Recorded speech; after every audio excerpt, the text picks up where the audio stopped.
I just bought these filters.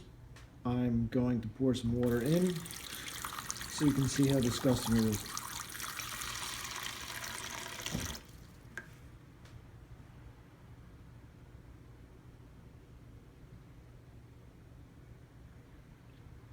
It's going to take a few minutes for this to filter out, but I was very perturbed to find out when I poured the water out it was a dark gray color.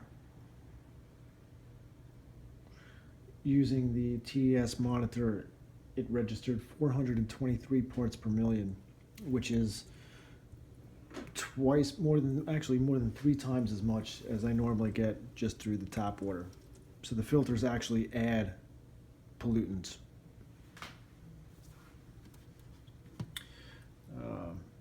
Just so we can speed this up a little, I'm going to pour some of this top water out. And then you can see, as I pour this onto the white basin, you can see how dark, see that gray color? It's not as noticeable as I would have hoped through the camera, but as you can see, it was clearly darker than the tap water.